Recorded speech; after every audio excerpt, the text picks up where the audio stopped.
Hi, this is Dimitri Pranovsky, the Curious Tanguero and author of the Curious Tanguero newsletter. My goal is to bring more people to tango and more tango to people. I hope you'll find this episode useful and that you will share it with your friends, just like I'm sharing it with you. Today we're going to discuss recognizing the beginning of a phrase. Here's a note. Your first thought might be, hey, I know how to recognize when a phrase starts. Keep that thought for a moment and don't forget to listen till the end. Let's go. Some dancers are quite intuitive. Some can feel the music with no training. I am none of them. I allow myself to be stupid. I allow myself to ask the most basic of the questions. And honestly, when everyone else claps on the beat, like it is the easiest thing in the world, I will ask, how do you know when to clap? Can you explain that to me? And when I get a clear answer, I'll practice and practice and practice till it becomes intuitive. So when a teacher asked everyone to start dancing at the beginning of a phrase, I asked, how do I know when that is? And most importantly, how do I know that on time to influence my next step? Because if I just recognize the beginning of a phrase, the moment the phrase starts, I'm already late. I should have been already leading the step that is coming. Otherwise, there's going to be a big surprise for my follower.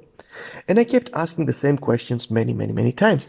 And here are some of the elements that you can use to understand when a new phrase starts. Number 1, the stronger beat.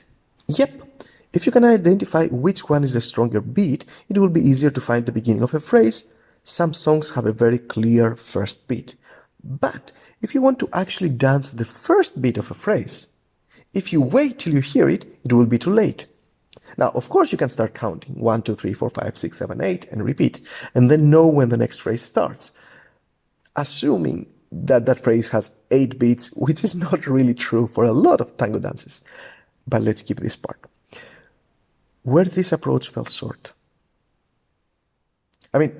First of all, come on. Who likes to count when dancing? Nobody. Also, although the vast majority of phrases have 8 beats, that's not always the case. And sometimes the orchestra decides to accentuate the second beat instead of the first. And then you're done. But, it's a good start. The stronger beat. The second element that you can use to identify the beginning of a phrase is the bridge.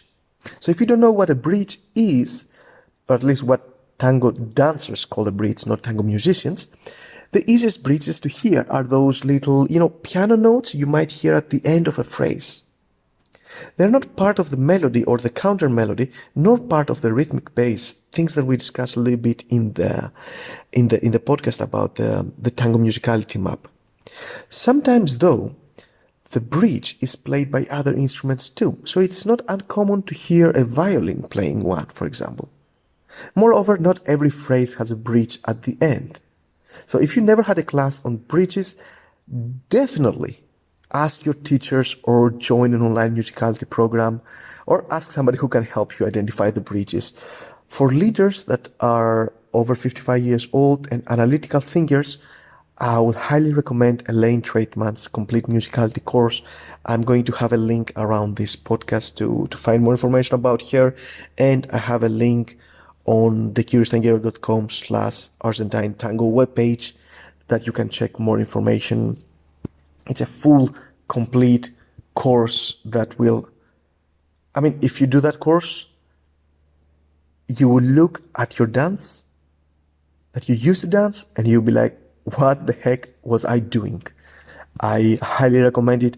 I also have a course myself. All right. Now, if you do know what a bridge is, then your life is easy. Bridges occur at the end of a phrase to connect that phrase to the next one. So when you hear a bridge, you know that the next phrase is about to start, and this way you can actually prepare yourself and your partner to step on the first beat and interpret it properly. And by the way, if you're a follower and you think that's the job of the leader, same on you, same, because you can actually influence how the leader will choose to dance the next musical phrase. If you choose to dance it rhythmically or melodically, fast or slow, you can control that. We are going to have either a podcast episode about it, or I'm going to add it in the resources webpage. but knowing when the next phrase starts and knowing how to influence your leader is really what distinguishes beginner intermediate dancers from advanced. All right? Now, number 3, different melody. Now, melody, either main melody or counter melody, often changes at the beginning of some phrases. If listening to the beat is hard and there is no bridge, a change in melody can prepare you. And to be more accurate, often the melody changes a bit before the end of the phrase, giving you a bit of time to prepare. Or you may hear the melody wrapping up to leave some space for the new one. And change doesn't mean that the melody is necessarily completely different. It might simply be that it goes from rhythmic to melodic. Same melody, but from rhythmic to melodic. Maybe the piano stops playing the melody and the violins take over and play the exact same melody. Or maybe they play it melodically. Alternatively, maybe the violins might be playing the melody rhythmically, with more sharp tone, and then change to playing it melodically. So same instrument, but change the way they play the melody. Or, that's a long R, and I love this, sometimes to create a stronger feeling, the compositor chooses to change from a melody being played by one instrument to a melody being played by all the instruments at once. This is what we call tutti, when all the instruments participate in creating this very rich, nice, strong sound. All right? Next way to recognize the end of a phrase and the beginning of the other phrase, the pam pam. Sometimes the musicians end the phrase using the traditional pam pam sound that we often hear at the end of the songs. So try to listen to one tango song and identify which of the above tools you can use to understand or predict when the next musical phrase starts. Just to give you a reminder, we have the stronger beat, the bridge, the change of melody, and then pam pam. Also, here's a tip, maybe a little bit more advanced. Maybe. Some people will frown upon my next tip. They will not like that what I say, and they should probably recommend you to not do it. But okay, if that's you, don't use it. Sometimes I dance behind guys that have very good musicality. So I simply notice when they slow down and I slow down. I see when they accelerate and I do the same. I notice when they do smaller steps, larger, and what kind of sequences they use, and then I apply those changes on my next steps. True, I am a bit delayed, but the phrase has 8 beats, so I can take advantage of the 7 left to come. You might ask, why don't you do that when you sit? It's much better. Instead of you should have all your focus to your follower, and I agree with you, right? I do that when I sit too. But there is a benefit of doing it when I dance. And the benefit is that I can immediately take action and use the information I just received. So it's a better practice tool. Now, you tell me you're practicing the milonga, same on you. I agree with you. Same on me, all right? But I hope you can see how that can be an effective way to practice, okay? Again, I stay inside the parameters of the things that I know how to lead well, so that I don't create a bad experience for my partner.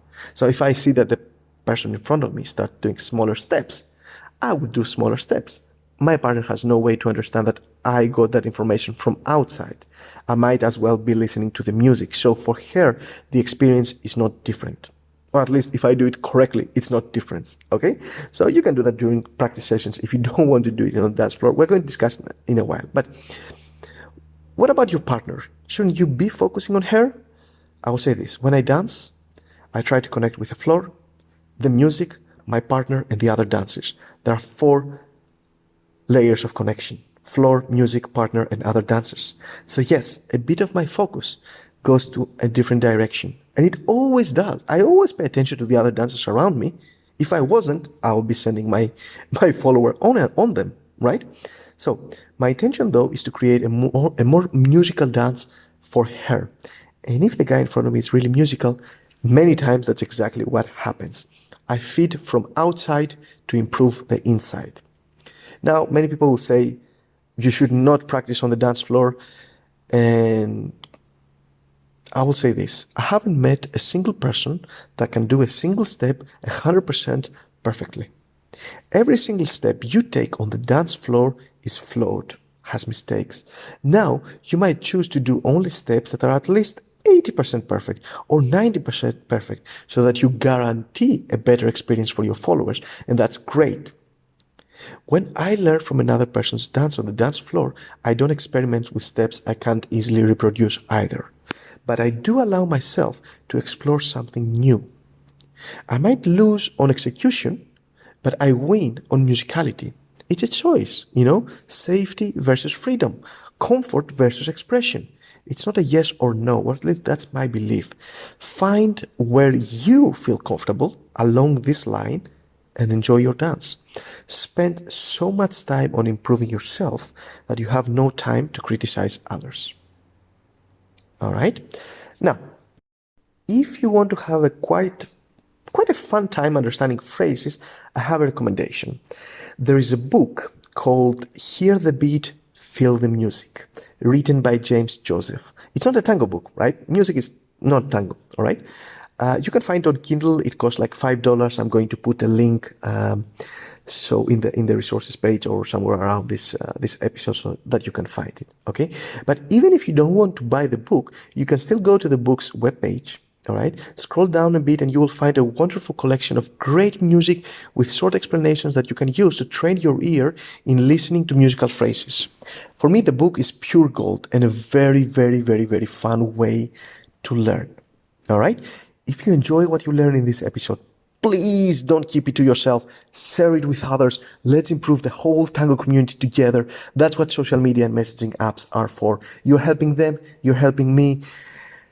And the second best thing you can do is to visit thecurioustanguero.com/Argentine Tango. There you'll find a list of free and paid resources to help you improve and enjoy your tango. I'm updating that webpage very often with new stuff, so make sure to revisit it every once in a while. Scroll through it, thecurioustanguero.com/Argentine Tango. Thank you for listening. Share it. Enjoy your tango.